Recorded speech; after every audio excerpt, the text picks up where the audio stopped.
Hello everyone. Welcome to today's session on coordinate systems. For understanding electromagnetics, we must understand the basics of coordinate systems.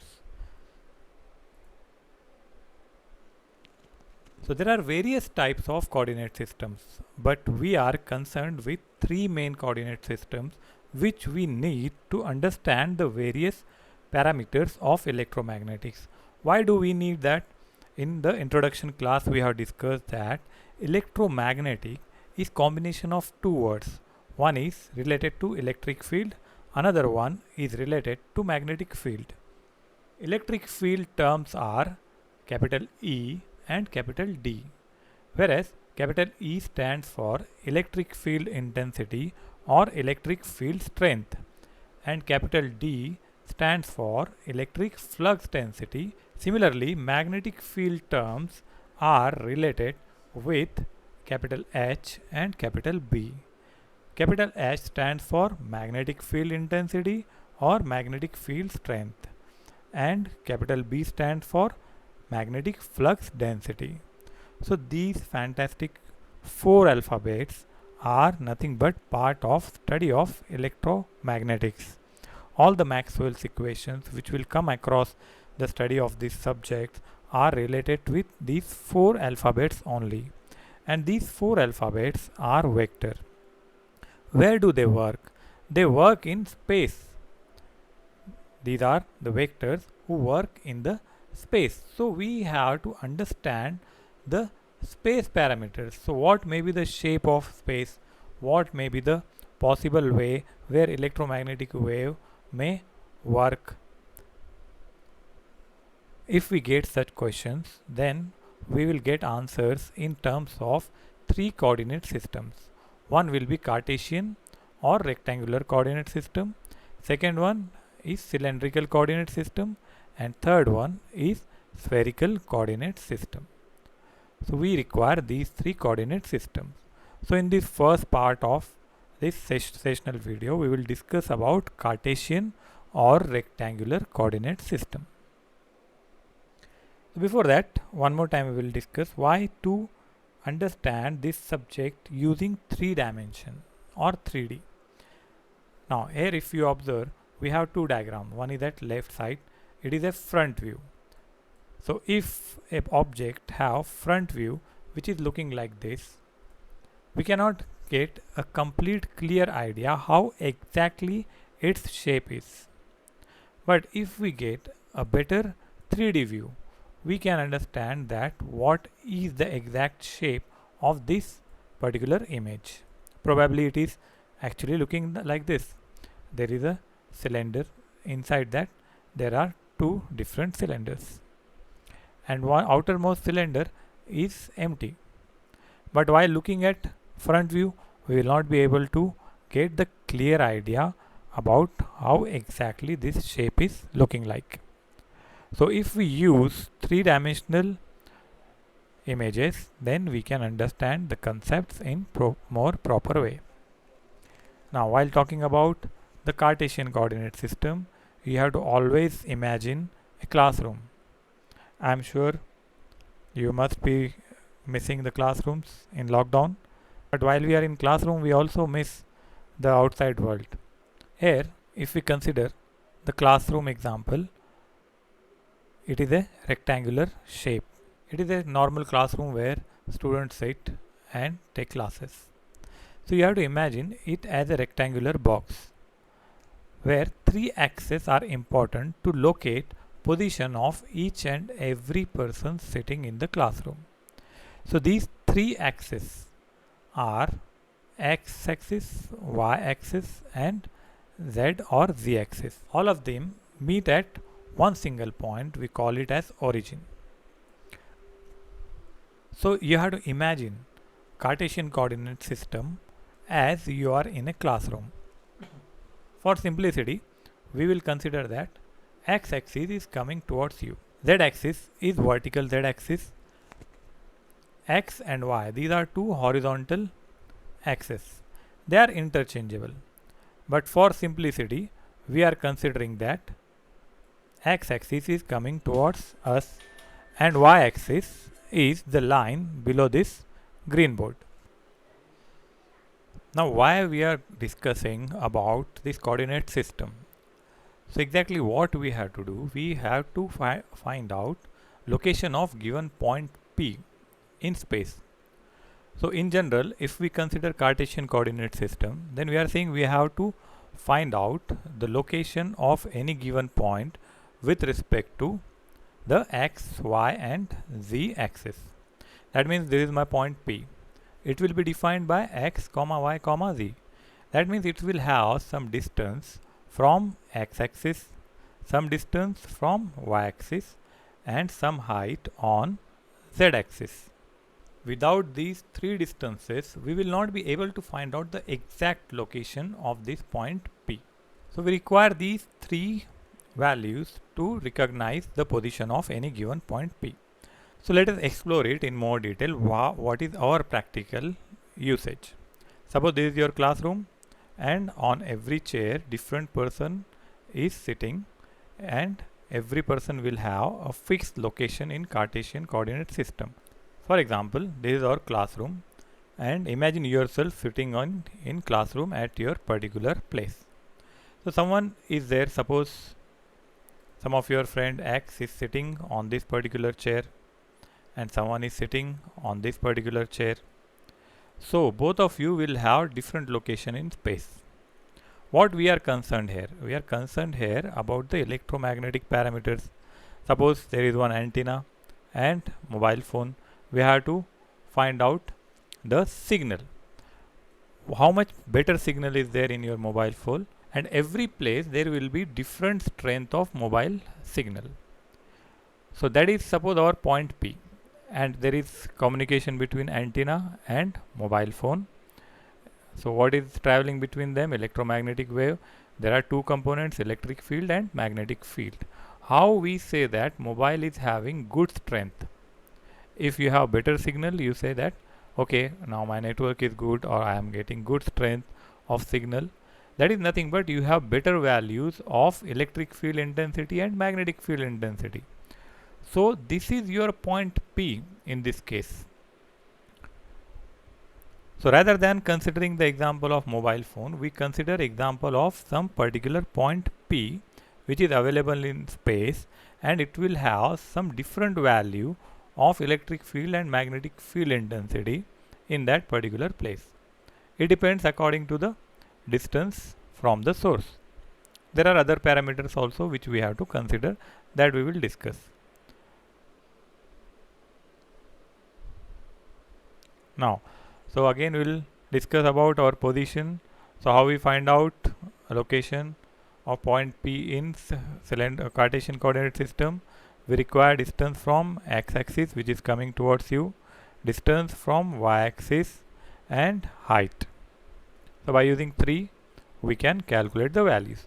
Now another approach for understanding this system is by considering the constant planes. Plane is nothing but a plain paper you can consider. If you take any one paper from your notebook or textbook, that one paper you can consider as one plane, a plain paper we call it. And if you consider so many planes together, say your textbook will become a volume. There will be multiple planes connected in parallel. So one single plane will be a simple rectangular square or any shape where there is no particular width. It's a plane. So for making a cube or rectangular Cartesian coordinate system, we require 3 constant planes. So those are x constant, y constant and z constant. So let us discuss one by one. So we can have a definition of point P by intersecting 3 constant planes also. Let us see how. First we have 3 axes z, y and x. We will imagine them into classroom. Now the backside wall, this wall of your classroom. Now in this on this particular wall, which value will be constant? So this one will be x constant.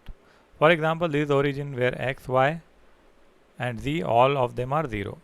Now this is the wall, the front wall where the green board and white board is available. So here x value is 0 everywhere, but y values are changing. On y axis there will be 1, 2, 3, 4, like that. All values are changing on y axis. Say y is 30 meters for example, or 30 feet. Similarly, z values are also changing. Say z is 20 feet for example. So this complete wall will have changing values of z and y, but value of x is everywhere same, 0, because x is starting from here 1, 2, 3, 4, 5, 6. It is not coming on the x-axis. It is changing only on yz plane. So it will be called as yz plane or x equal to 0 constant plane. So there may be x equal to 0 constant plane, or if the values of x is changing from here, say from 0, 1, 2, like that. Suppose if this blue shading is at 5, so it will be x equal to 5 constant plane. If we keep on counting and if this particular place is 10, then this outside plane will be considered as x equal to 10 constant plane. That means on this particular plane everywhere value of x is same, that is 10 or 5 or here 0. So this is x constant plane or yz plane. Now it is about x, it was about x constant plane. Now similarly we can have the y axis plane. Y axis will be the side walls of say your classroom. The side walls like this will make y constant, because the values on this particular line for y will be constant. Suppose here 1, 2, 3, 4, this value is say 5 at y axis. So on this particular plane everywhere values of y will be 5, it will be same. So it will be called as y constant plane. These things we have to imagine while dealing with the subject. So this is y constant plane. Now how will be the z constant plane? Now we have kept a plane like this. Earlier the plane was on a vertical plane like this, the backside wall. Now z axis, how it will look like, you have to imagine. It will be say like floor. So now y axis, we can see various values. This is y equal to 0 constant if it is on the origin line. There may be y equal to 1 constant, 2, 3, 4. It depends on the scale of y. And this is z constant plane, like a roof or floor. Here everywhere values of z will be same. Suppose it is on height of 5 feet. So everywhere value will be same, 5 feet. So like that there may be various position of z constant. If someone say that our point is on floor the value of z axis is 0, so it will be z equal to 0 constant, because values will start from here 0, 1, 2, 3, 4, 5 up to say 10, 20, infinity. So this we have to remember about this thing. Now another important thing about the limits. Many times we have to use limits for solving the examples. So say this is origin at 0. My z axis can go up to positive infinity. So x limits will be say up to positive infinity. Now this is positive axis. Similarly, there may be negative z axis. It can go up to minus infinity. Now this one below the wall, front wall, say this is y axis. So y can extend up to positive infinity or negative infinity. Similarly, x axis can extend from positive infinity to minus infinity. So x, y and z, all of them will have limits from minus infinity to plus infinity. We have to remember this. So this is another diagram for understanding the z constant plane. Now we can define point P by intersecting these three planes. Every point will have one constant value for x, y and z. That means in other words we can say that point P can be given by intersection of three constant planes, x, y and z constant plane. Now what we have to remember? We, while dealing in mathematics, we consider small values, differential values. So we have three axes. So dx, dy and dz will represent differential length in three directions. Now if I want to calculate the surface mathematically, say this is dsx, that means differential surface where x is constant. So if x is constant, which values will be changing? It will be yz plane. So values will change for dy and dz. If I talk about differential surface for y constant plane, it will be product of another two. So it will be given by dx dz. And if I talk about differential surface on z, it will be given by dx dy. So let us check them in pictorial form, then we'll come back here. So this is our Cartesian coordinate system differential volume. If my classroom is of cubical shape, this small cube will represent differential volume. So if my floor or this roof is considered, it is dsz, where z is constant. When z is constant, the values, differential changing values will be for dx and dy. And this direction is going towards z direction, it will be given by az cap. So this will be direction of this plane. Which plane? dsz. Similarly, if y constant plane is there, differential surface y, and if it is going towards y direction, so direction component will be given by, say, ay cap. Similarly, dsx, that is differential surface where x is constant, it will be given by dy dz, and the direction component will be ax cap.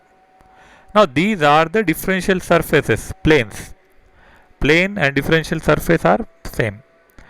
How about the volume? Volume will be product of all the three direction differential components, dx, dy and dz. So dv will be equal to dx, dy, dz. So these are very important relations we have to remember. So this is complete volume, the cube, all the surfaces attached together. Then differential length, say from diagonal length, from one corner of cube to another corner of cube, this one. So this one will be given by differential length in vector form. It will be given by dx plus dy plus dz with their respective direction components, because these are the vectors. We are talking about vectors in space. So there will be magnitude, that is the differential length into their direction component, magnitude and direction, magnitude and direction, magnitude and direction. So this will be the differential length. So these things we have to remember. Similarly, we can define for cylindrical coordinate system. That video will continue after this. So what we have to remember here, we are talking about vectors in Cartesian. There are three directions, ax cap, ay cap and az cap, and we are going to use our four vectors E, H, D and B in space. Then if A and B are two vectors in space, so A will have Ax component, Ay component and Az component. B will have Bx component, By and Bz. In three directions we have to consider their moment. These are the magnitudes. Along with that there will be three directions, Ax cap, Ay cap and Az cap. Now in place of any vector we can consider, say, E. Capital E is electric field, for example. We write all the vectors by showing one bar on the head of capital letter. So E bar means electric field intensity. It will also have three magnitude components in three directions, Ex, Ey, Ez, and three unit vectors. Direction component is also called as unit vector. So it will be Ax cap, Ay cap and Az cap. So if we take dot product of, say, 2, E bar dot B bar. So we are taking B values from here, E values from here. So what will be the change? There will be cancellation of direction components if they are opposite. If they are similar, they will become 1. In our earlier class we have discussed if there is dot product of similar vectors. So this ax cap and this ax cap, if we take dot product, they will become 1. This ay will also become 1, and az and az will also become 1. So finally we will get E bar dot B bar equal to Ex Bx plus Ey By and Ez Bz. This is for the dot product. Now similarly we can have cross product. Cross product is solved by using matrix form. So first we will consider the direction components Ax cap, Ay cap, Az cap. In these three directions, which components are moving? In Ax direction, Ex and Bx are moving. Ay direction, Ey and By is moving. Az direction, Ez and Bz are moving. So we have to remember this. So if we take their cross product, we can solve this. So finally, we have to imagine this classroom as example of Cartesian or rectangular coordinate system, where x-axis is coming towards you. For reference, we will use it like this always. Y-axis is the line below the green board or white board, and z-axis is the vertical line. So in next session we will discuss about the Cartesian coordinate system.